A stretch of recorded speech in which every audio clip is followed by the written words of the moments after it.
So, hello everybody. Welcome back to our YouTube channel, The Creative Minds Academy. So, this video is part number 3 of chapter Microbes in Human Welfare. ठीक है? जो last video आई थी उसके अंदर हमने microbes के कुछ applications को डिस्कस किया था, है ना?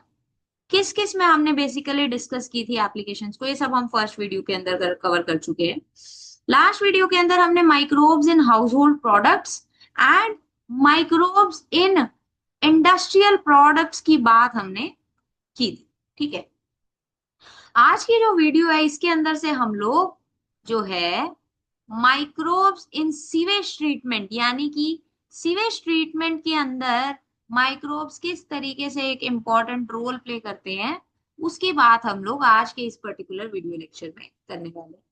अगर आपने लास्ट दो वीडियोस नहीं देखी हैं देन उनकी प्लेलिस्ट का लिंक आपको इस वीडियो के डिस्क्रिप्शन बॉक्स में मिल जाएगा, वहां से आप जाके दोनों वीडियोस को चेकआउट कर सकते हैं, उनको देख सकते हैं। अब हम लोग बात करने वाले हैं माइक्रोब्स इन सीवेज ट्रीटमेंट की। जो नोट्स रहेंगे वो आपको हमारे टेलीग्राम चैनल जो कि द क्रिएटिव माइंड्स एकेडमी के नाम से है, और जिसका लिंक भी आपको इस वीडियो के डिस्क्रिप्शन बॉक्स में मिल जाएगा, वहां से आप डाउनलोड कर सकते हैं। बिना किसी देरी के इस वीडियो लेक्चर को स्टार्ट करते हैं। ठीक है, अब सीवेज ट्रीटमेंट की बात हो रही है, यानी कि यहाँ पे वेस्ट वाटर की बात होगी। यहाँ पे वेस्ट वाटर की बात होगी। अब वेस्ट वाटर जो है वो हर रोज हर किसी के घर में से बहुत लार्ज अमाउंट में आते हैं ना। Large quantities of waste water is generated in cities and towns. The major component of this waste water is human excreta. ठीक है, यानी कि जो वेस्ट वाटर है, ठीक है, उसका एक मेजर कंपोनेंट होता है human excreta. Okay, the municipal waste water is known as sewage. ठीक है, जो म्यूनिसिपल वेस्ट वाटर होता है उसको बोला जाता है सीवेज। ठीक है, it contains large amount of organic matter and microbes, many of which are pathogenic. Pathogenic का मतलब क्या होता है? पैथोजेनिक का मतलब होता है डिजीज कॉजिंग, यानी कि जो बीमारियां कॉज करेंगे। लास्ट जो चैप्टर हमने पढ़ा था क्लास 12 का ह्यूमन हेल्थ एंड डिजीजेस, उसके अंदर हमने बहुत सारे वाटर बॉर्न डिजीजेस की भी बात की थी। ठीक है, पानी की वजह से कितने डिसीजेस कॉज होते हैं ये हम सबको पता है।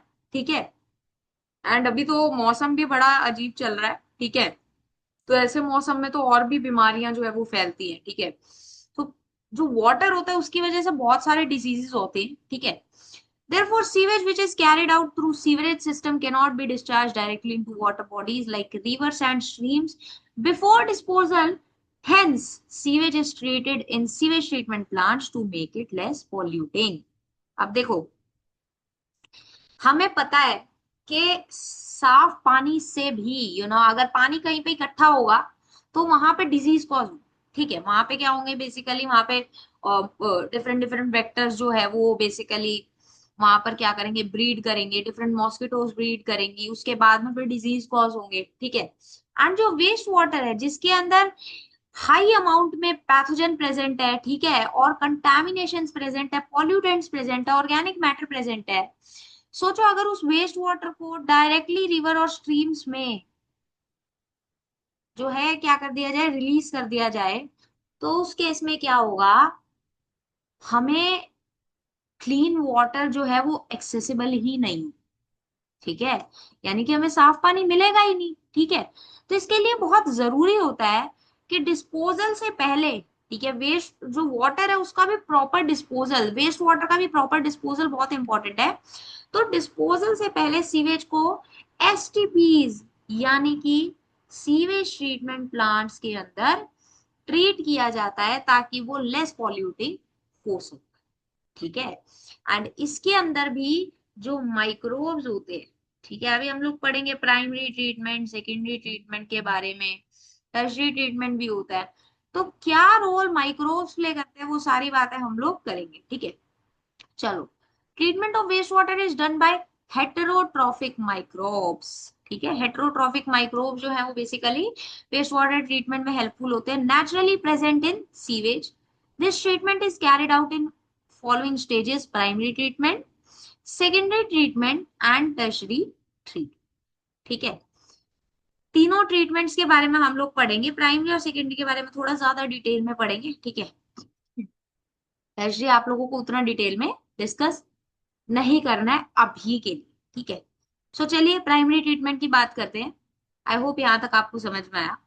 Now if I talk about primary treatment, तो प्राइमरी ट्रीटमेंट क्या होता है? Basically it is more of a kind of physical treatment. It is more of a kind of physical treatment, जहां पे क्या होता है बेसिकली, यानी कि फिजिकल प्रोसेस है which involves removal of large and small particles from sewage through filtration and sedimentation. Filtration और sedimentation के थ्रू क्या होता है बेसिकली, जो लार्ज एंड स्मॉल पार्टिकल्स होंगे, ठीक है, सीवेज के अंदर से उनको रिमूव किया जाता है, ठीक है, थ्रू फिल्ट्रेशन एंड सेडिमेंटेशन। अब ये क्या है बेसिकली, ये फिजिकल प्रोसेसेस है, ठीक है, यहाँ पे कोई केमिकल इन्वॉल्व नहीं है, ठीक है, कोई केमिकल प्रोसेस इन्वॉल्व नहीं है, ठीक है। दैट्स व्हाई ये क्या होते हैं, फिजिकल प्रोसेस होते हैं, ठीक है। अब सबसे पहले क्या होगा, सीक्वेंशियल फिल्ट्रेशन। सीक्वेंशियल फिल्ट्रेशन यानी कि सीक्वेंस के अंदर क्या होता है बेसिकली, फिल्ट्रेशन प्रोसेस जो है वो कैरी आउट किया जाता है। जो फ्लोटिंग डेब्रिस होता है ना वेस्ट वाटर के अंदर, that is primarily improve basically remove using sequential filtration.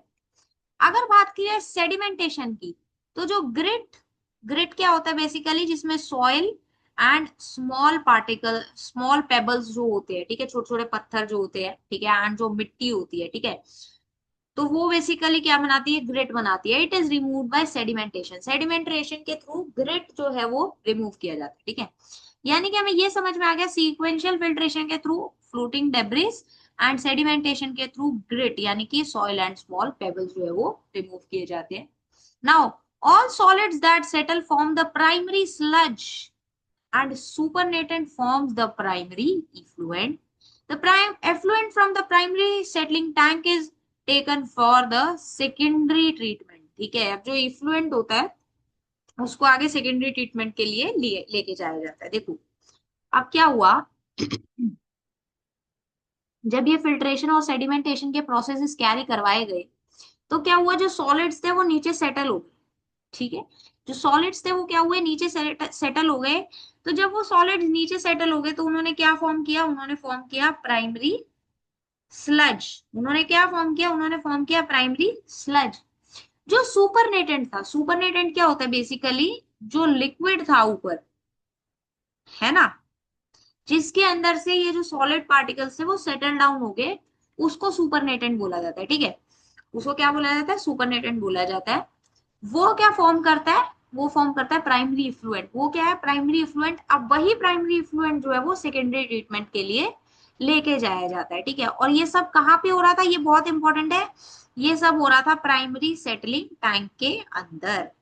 ये सब कहाँ हो रहा था, प्राइमरी सेटलिंग टैंक के अंदर हो रहा, ठीक है। नाउ ओके, आई होप आपको प्राइमरी ट्रीटमेंट समझ में आया। प्राइमरी ट्रीटमेंट सिंपल है, सेकेंडरी ट्रीटमेंट थोड़ा सा कॉम्प्लेक्स होता है, ठीक है। सेकेंडरी ट्रीटमेंट जो होता है इसको बायोलॉजिकल ट्रीटमेंट का नाम भी दिया जाता है, इसको बायोलॉजिकल ट्रीटमेंट का नाम भी दिया जाता है। This is very very important, रुको जरा, इसको बायोलॉजिकल ट्रीटमेंट का नाम भी दिया जाता है।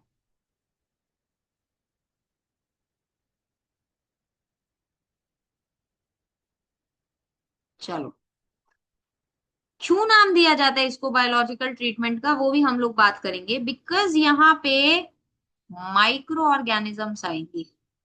This is where micro organisms और the microbes come into play, जिनके ऊपर हम ये पूरा चैप्टर पढ़ रहे हैं। अब उनकी बात आएगी सेकेंडरी ट्रीटमेंट के अंदर, सीवेज ट्रीटमेंट में किस तरीके से माइक्रोब्स यूज हो रहे हैं या यूजफुल है, उसकी बात होगी, ठीक है। Now primary effluent is passed into large aeration tanks where it is constantly agitated mechanically and air is pumped into it. अब जो प्राइमरी इफ्लुएंट ये कहां से आया था, it came from primary settling tank. Primary settling tank से क्या आया, प्राइमरी इफ्लुएंट आया था। अब इसको लार्ज एरेशन टैंक्स के अंदर लेके जाया जाएगा। एरेशन टैंक से क्या मतलब है, वहां पे एयर का जो क्वांटिटी होता है वो बहुत ज्यादा होता है, ठीक है। एयर का जो क्वांटिटी होता है वो क्या होता है, बहुत ज्यादा होता है। अब वहां पे क्या होता है, कांस्टेंट एजिटेशन चल रहा होता है उस प्राइमरी फ्लूइड का। एजिटेशन का मतलब क्या होता है, एजिटेशन का मतलब होता है रोटेशन। ठीक है, यानी कि वो जो लार्ज एरेशन टैंक है उसके अंदर कंटिन्यूअसली क्या हो रहा है, बेसिकली जो वाटर है वो मैकेनिकली एजिटेट किया जा रहा है। ठीक है, बहुत हाई स्पीड होती है रोटेशन की। ठीक है, and air is pumped into it. Obviously aeration tank है तो उसके अंदर कंटिन्यूअस फ्लो ऑफ एयर होगा ही होगा। ठीक है, now aeration tank shows vigorous growth of useful aerobic heterotrophic microbes, जिनको फ्लॉक्स में ये क्या हो जाता है, बेसिकली इकट्ठा हो जाते हैं। ठीक है, फ्लॉक्स क्या होते हैं, basically these are masses of bacteria which are associated with fungal filaments to form mesh like structure. देखो क्या होता है, ये जो एरेशन टैंक है, अब यहाँ पे क्या हो रहा है, कंटिन्यूअस एयर की सप्लाई दी जाती है। दैट मीन्स वहां पे क्या होगा, एरोबिक माइक्रोब्स ग्रो करेंगे। एब्सेंस ऑफ ऑक्सीजन में एनारोबिक माइक्रोब्स ग्रो करते हैं, बट यहाँ पे एनारोबिक एरोबिक माइक्रोब्स ग्रो करेंगे। व्हाई? बिकॉज वहां पे कंटिन्यूस सप्लाई ऑफ एयर जा रहा है। ठीक है, एंड सीवेज के अंदर ऑर्गेनिक मैटर भी प्रेजेंट था, ये आपको याद रखना है। तो वहां पर क्या होगा, अभी जो बेसिकली माइक्रो ऑर्गेनिजम्स थे, एरोबिक माइक्रोब जो थे, वो फाइनली क्या हो जाएंगे, ग्रो करेंगे। एंड वो क्या करते हैं, फ्लॉक्स फॉर्म करते हैं। अब फ्लॉक्स क्या होते हैं, बेसिकली बैक्टीरियल मासेज होते हैं। ठीक है, इसको एक काम करती हूँ मैं ना, हाईलाइट नहीं करती हूँ। फ्लॉक्स क्या होते हैं, बेसिकली ये बैक्टीरियल मासेज होते हैं। क्या होते हैं, बैक्टीरियल मासेज होते हैं। ठीक है, जो फंगल फिलामेंट्स के साथ में एसोसिएटेड होते हैं। ठीक है, बैक्टीरियल मासेज जो फंगल फिलामेंट के साथ में एसोसिएटेड होते हैं, एंड वो क्या करते हैं, मैश लाइक स्ट्रक्चर फॉर्म करते हैं, नेट लाइक स्ट्रक्चर जो है वो फॉर्म करते हैं। ठीक है, while growing these microbes consume the major part of organic matter। मैंने क्या बोला था आपको, सीवेज के अंदर ऑर्गेनिक मैटर भी प्रेजेंट था, एयर भी उनको मिल रही है। दैट मीन्स वहां पे एरोबिक माइक्रोब्स ग्रो करेंगे। अब major part of organic matter जो है उसको कौन कंज्यूम करेगा, ये माइक्रोब्स कंज्यूम करेंगे, ग्रो करेंगे, उनको कंज्यूम करेंगे। ठीक है, प्रेजेंट इन द इफ्लुएंट, जो इफ्लुएंट के अंदर प्रेजेंट है, एंड वहां पे बीओडी क्या हो जाएगी, रिड्यूस हो जाएगी। बीओडी क्या होता है, BOD is biochemical oxygen demand. What is BOD, BOD is biochemical oxygen demand. ठीक है, यानी कि the amount of oxygen that would be consume if all the organic matter in 1 litre of water what oxidise by bacteria. क्या होता है, देखो जब micro organisms grow करे और उन्होंने ऑर्गेनिक मैटर को कंज्यूम किया, ठीक है, तो वहां पर क्या हुआ, बेसिकली जो बीओडी थी, बायोकेमिकल ऑक्सीजन डिमांड थी, वो क्या हो जाएगी, वो वहां पर रिड्यूस हो जाएगी। ठीक है, बीओडी होता क्या है, एक तो बीओडी की ना फुल फॉर्म आप लोगों के लिए बहुत इंपॉर्टेंट है, और इसकी डेफिनेशन भी बहुत इंपॉर्टेंट है। क्या होता है, बेसिकली कितना अमाउंट ऑफ ऑक्सीजन कंज्यूम हुआ, बायोकेमिकल ऑक्सीजन डिमांड, यानी कि कितना ऑक्सीजन कंज्यूम हो रहा है, वही तो उसकी डिमांड हुई ना, जितना वो कंज्यूम कर रहा है। ठीक है, the amount of oxygen that would be consume if all the organic matter in 1 litre of water were oxidise by bacteria. यानी कि 1 लीटर पानी के अंदर, ठीक है, 1 लीटर पानी के अंदर अगर माइक्रो ऑर्गेनिजम्स ने सारा ऑर्गेनिक मैटर कंज्यूम कर लिया, एंड उस सारे ऑर्गेनिक मैटर को कंज्यूम करने के लिए कितना ऑक्सीजन रिक्वायर्ड था या कितना ऑक्सीजन कंज्यूम हुआ, उसी को बायोकेमिकल ऑक्सीजन डिमांड बोला जाता है। ठीक है, आई होप यहां तक आपको समझ में आया। The greater the BOD the more is it polluting potential. ये पॉइंट बहुत इंपॉर्टेंट है, यानी जितना ज्यादा बीओडी उतना ही पॉल्यूटिंग पोटेंशियल। अब इस बात को आपको थोड़ा सा समझना पड़ेगा, ऐसा क्यों हो रहा है।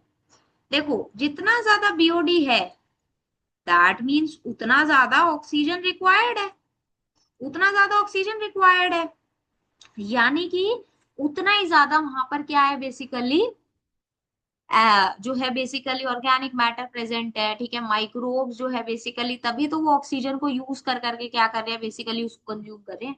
दैट मीन्स जितना ज्यादा बीओडी उतना ही ज्यादा बेसिकली वहां पर क्या होगा, बेसिकली ऑक्सीजन कंज्यूम होगा। एंड इससे हमें ये पता चल रहा है कि जितना ज्यादा ऑक्सीजन कंज्यूम होगा, दैट मीन्स उतना ही वो पर्टिकुलर वाटर बॉडी या वो वाटर सैंपल क्या है, पॉल्यूटेड है, ठीक है, उतना ही ज्यादा वो वाटर सैंपल या वाटर बॉडी क्या है, पॉल्यूटेड, ठीक है। आई होप यहां तक आपको समझ में आया। अब देखो ये है ना, आपको एक सीवेज ट्रीटमेंट प्लांट दिखाया हुआ है जिसके अंदर आपको ये सेकेंडरी ट्रीटमेंट का बेसिकली यहाँ पर सेटअप दिखाया हुआ है, ठीक है। Now sewage water is treated till the BOD is reduced, यानी जब तक बीओडी जो है वो कम नहीं हो जाती तब तक क्या किया जाता है, इस सीवेज वाटर को ट्रीट किया जाता है। Once the BOD of sewage or wastewater is reduced significantly, the effluent of aeration tank is then passed into a settling tank where bacterial flocks are allowed to sediment. अब क्या होगा देखो, जब BOD reduce हो गई, जब BOD reduce हुई तो जो इफ्लुएंट था, ठीक है, जो इफ्लुएंट था यानी कि सेकेंडरी इफ्लुएंट की बात हो रही है अब यहाँ पे, ये जो सेकेंडरी इफ्लुएंट था इसको सेटलिंग टैंक के अंदर पास किया जाता है जहां पे जो बैक्टीरियल फ्लॉक्स है ये सेडिमेंट हो जाएंगे, ये सेटल डाउन, ठीक है। नाउ इस सेडिमेंट को क्या बोला जाता है, इसको बोला जाता है एक्टिवेटेड स्लज, ठीक है, इसको क्या बोला जाता है, इसको बोला जाता है activated sludge. A small part of activated sludge is pumped back into the aeration tank to serve as an inoculum. अब ये जो एक्टिवेटेड स्लज होता है ना, इसका कुछ पार्ट लिया जाता है। इनोकुलम क्या होता है, inoculum is the starter material, इसकी बात हम ऑलरेडी ना लास्ट वीडियो के अंदर भी कर चुके हैं। इनोकुलम होता है स्टार्टर मटेरियल, ठीक है। तो थोड़ा सा एक्टिवेटेड स्लज का पार्ट लिया जाएगा, उसको क्या किया जाएगा, रेशन टैंक में डाला जाएगा। क्यों डाला जाएगा, बिकॉज इसके अंदर क्या है, बैक्टीरियल फ्लॉक्स प्रेजेंट है, यानी कि वहां पे एरोबिक माइक्रोब जो है वो इजीली ग्रो कर देंगे, ठीक है, जो है बेसिकली एरोबिक प्लांट्स के अंदर। वाई, बिकॉज वहां पे उनको ऑक्सीजन का एक कंटिन्यूस सप्लाई मिल रहा है। Now, the remaining major part of the sludge is pumped into large tanks called anaerobic sludge digester. अब जो बचा हुआ स्लज है, ठीक है, क्योंकि थोड़ा सा पार्ट जो है वो इनोकुलम की तरह यूज हुआ है, जो रिमेनिंग पार्ट है उसको क्या किया जाता है, लार्ज टैंक्स के अंदर डाला जाता है। किन के अंदर, एनारोबिक स्लज डाइजेस्टर्स के। एनारोबिक स्लज डाइजेस्टर्स के अंदर क्या किया जाता है, बेसिकली जो मेजर पार्ट होता है उसको अब डाला जाएगा। अब यहाँ क्या होगा देखो, यहाँ ये होगा कि जो एनारोबिक मिथेनोजेनिक बैक्टीरिया है वो डाइजेस्ट करेगा bacteria and fungi which is present in sludge. During this digestion bacteria produce a mixture of gases such as methane, hydrogen sulphide and carbon dioxide. These gases form biogas and can be used as a source of energy as it is inflammable.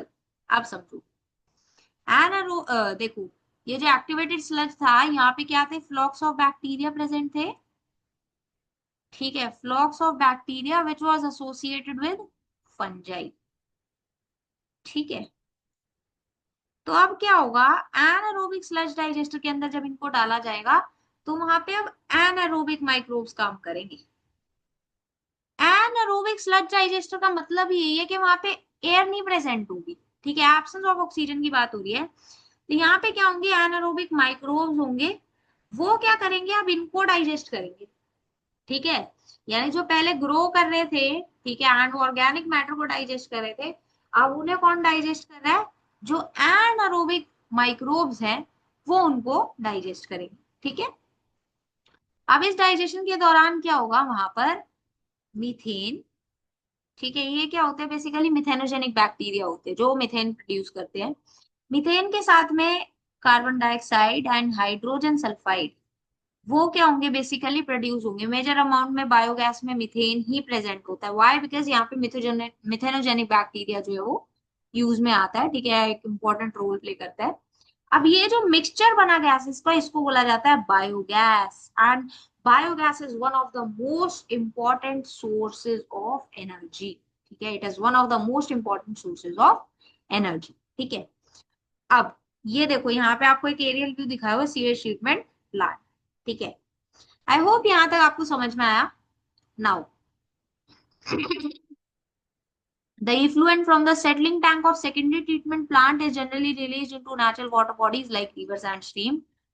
अब जो secondary treatment plants के अंदर का जो effluent था, है ना, effluent जो था उसको क्या किया जाता है, उसको वाटर बॉडीज में रिलीज कर दिया जाता है, ठीक है। So microbes play a major role in treating millions of gallons of water every day across the globe. This methodology has been practiced for more than a century now in almost all parts of the world. Till date, no man-made technology has been able to rival the microbial sewage treatment. ठीक है, यानी कि अभी तक हम लोग technology में कितनी एडवांसमेंट्स कर चुके हैं, बावजूद उसके अभी तक कोई भी टेक्नोलॉजी जो है वो माइक्रोब्स जितना एफिशिएंट वे में सीवेज ट्रीटमेंट का ये जो प्रोसेस है उसको कैरी नहीं कर सकती। ठीक है, चल आई होप यहाँ तक आपको समझ में आया। अब बात कर लेते हैं टर्शरी ट्रीटमेंट। ठीक है, अब अगर जो वेस्ट वाटर है उसको डोमेस्टिक पर्पसेस के लिए यूज किया जाना है तो उसके अंदर टर्शरी ट्रीटमेंट क्या कराया जाता है, कैरी आउट कराया जाता है। ठीक है, यहाँ पे क्या होता है, basically it is a physico chemical process जहां पे chlorine gas, ozone gas, zirconium, percolate salts, UV rays or reverse osmosis etc. are used to remove DDT, pesticides, pathogens and turbidity in waste water। यानी कि अगर domestic purposes के लिए पानी को use किया जाना है तो वहां पर क्या करवाया जाता है, बेसिकली जो आपका जो है टर्शरी ट्रीटमेंट का प्रोसेस है वो कैरी आउट करवाया जाता है। ठीक है, जो टर्शरी ट्रीटमेंट है उसको क्या करवाया जाता है, बेसिकली कैरी आउट करवाया जाता है। अब डीडीटी क्या होता है, डीडीटी आपको पता होना चाहिए, इसकी फुल फॉर्म आप बस याद रख सकते हो अभी के लिए। It is die chloro diphenyl trichloro ethane. ठीक है, मैं लिख देती हूँ, लिख दू, die chloro diphenyl trichloro ethane.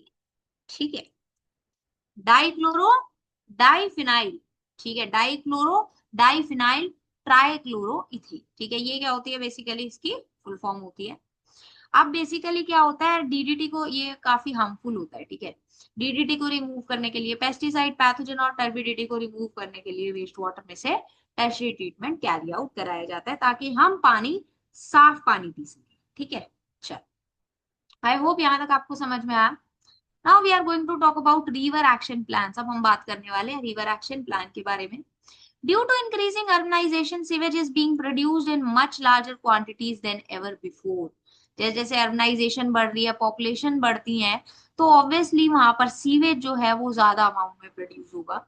However, the number of sewage treatment plants have not increased enough to treat such large quantities। देखो यही होता है, जितनी स्पीड से कोई भी प्रॉब्लम बढ़ रही होती है ना, उतनी स्पीड से का इलाज करने के लिए कोई सॉल्यूशन नहीं निकल रहा होता है। ठीक है, तो number of sewage treatment plants उतने लेवल पे इंक्रीज नहीं हुए, हाँ ऑब्वियसली इंक्रीज हुए हैं बट उस लेवल पे नहीं हुए हैं जिस ड्रास्टिक लेवल पे क्या हो रहा है, बेसिकली जो है, बेसिकली जो अमाउंट ऑफ सीवेज रिलीज है या प्रोड्यूस्ड है वो बढ़ रहा है। ठीक है, so untreated sewage is often discharge directly into rivers which leads to pollution and increase in waterborne diseases.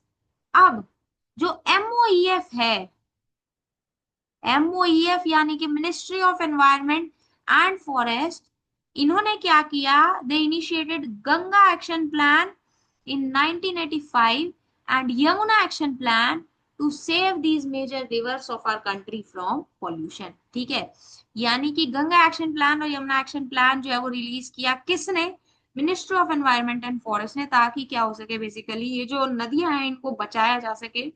ठीक है, किस चीज से, पॉल्यूशन से। Under these plans, it is proposed to build a large number of sewage treatment plants so that only treated sewage may be discharged into the river। अब ये plan क्या cover करता है कि number of sewage treatment plants जो है उनको increase किया जाए ताकि सिर्फ जो ट्रीटेड सीवेज है उसी को डिस्चार्ज किया जाए रिवर बॉडीज के अंदर। ठीक है, चल आई होप यहां तक आपको समझ में आया। इसी के साथ में हमने क्या किया, माइक्रोब्स इन सीवेज ट्रीटमेंट को यहाँ पे अभी जो है वो कवर कर लिया। ठीक है,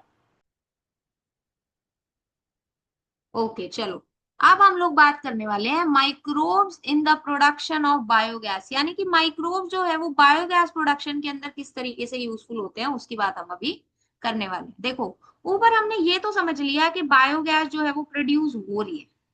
ठीक है, एंड मैंने बताया कि it is one of the most important source of energy, it is one of the most important sources of energy.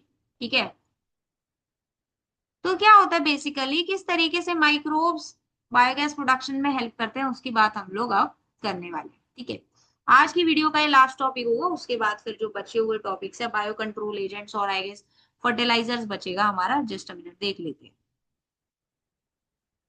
Bio fertilisers yes, और साथ में क्या बचेगा, बायो कंट्रोल, इनको हम कल कवर करेंगे। ठीक है, चलो। Now biogas is a mixture of gases, predominantly it contains methane. ठीक है, यानी कि ज्यादा अमाउंट में मीथेन प्रेजेंट होगी, produced by microbial activity which may be used as fuel. ठीक है, मिक्सचर ऑफ गैसेस है जिसमें ज्यादा अमाउंट में मीथेन प्रेजेंट होता है, डोमिनेंट जो होता है वो बेसिकली मीथेन होता है, and it can be used as fuel. ठीक है, major component of biogas is methane. ठीक है, मीथेन कितना प्रेजेंट है, 50 to 70% मीथेन प्रेजेंट है, which is highly inflammable. Other gases are carbon dioxide 30 to 40% and mixture of other gases जिसमें H2, H2S etc. आते हैं। ठीक है, H2 is hydrogen, H2S is hydrogen sulphide, इसको ऐसे लिखना चाहिए था ना, चलो कोई बात। ठीक है, ये अराउंड 10% प्रेजेंट होता है, मेजोरिटी में जो होता है वो बेसिकली मिथेन प्रेजेंट होता है, उसके बाद कार्बन डाइऑक्साइड, उसके बाद में कुछ और गैसेस प्रेजेंट होती है। Now calorific value of biogas is 4429 kilo calories per metre cube at 50% methane content, यानी कि जब 50% मीथेन कंटेंट प्रेजेंट होगा उस टाइम पे बायोगैस की कैलोरीफिक वैल्यू इतनी होती है। ठीक है, now certain bacteria which grows anaerobically, ठीक है, which grows anaerobically on cellulosic material produce large amount of methane along with CO2 and H2. These bacteria are collectively called methanogens, या फिर इनको मिथेनोबैक्टीरियम भी बोला जाता है। ठीक है, मिथेन प्रोड्यूसिंग, इसीलिए इनको मिथेनोजेंस या मिथेन प्रोड्यूसिंग बैक्टीरिया बोला जाता है। ठीक है, एंड ये कहाँ पे बेसिकली एनारोबिक कंडीशंस पे ग्रो करते हैं। ठीक है, now these bacteria are commonly found in anaerobic sludge, ठीक है, ये बात हम कर चुके हैं, during sewage treatment, also present in the rumen of cattle, ठीक है, also present in the rumen of cattle where they help in the breakdown of cellulose and play an important role in the nutrition of cattle। ठीक है, cellulosic material के ऊपर ये क्या करते हैं, बेसिकली ग्रो करते हैं। तो र्यूमन ऑफ केटल में जहां पर सेल्यूलोस प्रेजेंट है तो वहां पर ये क्या करेंगे, सेल्यूलोज के ब्रेकडाउन में हेल्प करेंगे एंड न्यूट्रिशन ऑफ केटल में एक बहुत इंपॉर्टेंट रोल प्ले करेंगे। Thus the excreta of cattle commonly called गोबर is rich in these bacteria, यानी कि जो गोबर होता है उसके अंदर जो मिथेनोजेंस होते हैं वो हाई अमाउंट में प्रेजेंट होते हैं, लार्ज अमाउंट में प्रेजेंट होते हैं। Dung can be used for generation of biogas commonly called गोबर गैस। ठीक है, चलो आई होप यहाँ तक आपको समझ में आया। अच्छा, बायोगैस का एक और नाम क्या होता है, गोबर गैस। चलो, now the technology of biogas production was developed in India mainly due to the efforts of Indian Agricultural Research Institute IARI and Khadi and Village Industry Commission। ठीक है, ये बहुत इंपॉर्टेंट है आपके लिए। ठीक है, बहुत इंपॉर्टेंट है। ठीक है, तो बेसिकली ये जो दो ऑर्गेनाइजेशंस थी इनकी हेल्प से क्या हो सका, बायोगैस प्रोडक्शन की जो टेक्नोलॉजी है वो इंडिया में एक सक्सेसफुल वे में कंडक्ट कराई गई या डेवलप कराई गई। अब बायोगैस प्लांट के अंदर होता क्या क्या है, एक कॉन्क्रीट टैंक होता है। ठीक है, कॉन्क्रीट टैंक होता है which is 10 to 15 feet deep, जिसके अंदर क्या होता है, बायो वेस्ट को कलेक्ट किया जाता है एंड स्लरी जो होती है, ठीक है, उसको फेड किया जाता है। अब इसके ऊपर एक फ्लोटिंग कवर होता है। ठीक है, फ्लोटिंग कवर होता है जो क्या होता है बेसिकली, जैसे जैसे बैक्टीरिया जो है वो वहां पर क्या करेंगे, बेसिकली माइक्रोबियल एक्टिविटी बढ़ेगी तो क्या होता है, basically amount of gas produce बढ़ता चला जाता है। तो वो जो क्या होता है बेसिकली फ्लोटिंग कवर होता है, वो जो ढक्कन होता है ना उसका लेवल धीरे धीरे धीरे धीरे करके ऊपर आता है। ठीक है, तो क्या होता है basically, it is placed over the slurry which keeps on rising as the gas is produced in the tank due to microbial activity. It has an outlet, अब एक आउटलेट भी प्रेजेंट होगा, यानी कि जो गैस बन रही है वो कहीं तो रिलीज होगी ना, कहीं से तो ट्रांसपोर्ट की जाएगी। अब गैस है तो उसको आप ऐसे डब्बे में तो इकट्ठा नहीं करके रख सकते हो, थ्रू पाइप्स क्या होता है वो बेसिकली, क्या होती है बेसिकली उसका सप्लाई किया जाता है। ठीक है, उसका सप्लाई किया जाता है थ्रू पाइप्स। ठीक है, spent slurry is removed through another outlet and may be used as fertilizer। अब जो स्लरी यूज हो गई उसको एज फर्टिलाइजर्स भी यूज किया जा सकता है। ठीक है, जो स्लरी यूज हो गई उसको एज अ फर्टिलाइजर यूज किया जा सकता है। ठीक है, cattle dung is available in large quantities in rural areas where kettles are used for a variety of purposes। इसीलिए क्या होता है, जो बायोगैस प्लांट्स होते हैं वो ज्यादा जो है वो रूरल एरियाज के अंदर बिल्ड किए जाते हैं। एंड द बायोगैस दस produced is use for cooking and lighting. ठीक है, कुकिंग और लाइटिंग जैसे प्रोसेस के लिए बायोगैस यूज की जाती है। अब देखो यहाँ पे आपको ये डायग्राम दिख रहा है, टिपिकल बायोगैस प्लांट। ये क्या है, एनारोबिक स्लज डाइजेस्टर। ठीक है, दिस इज स्लज, ठीक है, and this is dung water. ठीक है, अब यहाँ पे क्या हुआ, बेसिकली गैसेस बन रही है। ठीक है, ये गैस फोल्डर होता है। एंड यहाँ से ये क्या हुआ, बेसिकली एक आउटलेट है जहां से क्या होंगी, गैस जो है वो थ्रू पाइप्स, ठीक है, थ्रू पाइप्स क्या होती है, नियर बाय हाउस होल्ड्स के अंदर क्या की जाती है, बेसिकली पहुंचाई जाती है। ठीक है, तो ये जो बायोगैस है ना, ये बायोगैस प्लांट बहुत इंपॉर्टेंट होता है। एंड अक्सर जो है वो सीबीएसई भी इसको पूछ लेता है। ठीक है, नीट सीयूईटी और अदर कॉम्पिटिटिव एग्जाम्स के लिए तो इम्पोर्टेंट है, बट सीबीएसई भी पूछ लेता है। तो आपको बहुत अच्छे से इसके बारे में पता हो। ठीक है, चलो, आई होप यहाँ तक आपको समझ में आया। इसी के साथ हमने आज क्या कवर किया, microbes in sewage treatment and microbes in treatment of, sorry, in biogas production को हमने कवर किया। ठीक है, आई होप यहाँ तक आपको समझ में आया। अगर आपको फिर भी कोई डाउट्स है, then please post your doubts in the comment section. अगर आपको ये वीडियो अच्छी लगी हो, then please like the video, do share it with your friends. And अगर आपने अभी तक हमारे यूट्यूब चैनल को नहीं सब्सक्राइब किया है, then please do support us by subscribing to our YouTube channel. We will meet you with a next interesting video. Till then, keep learning.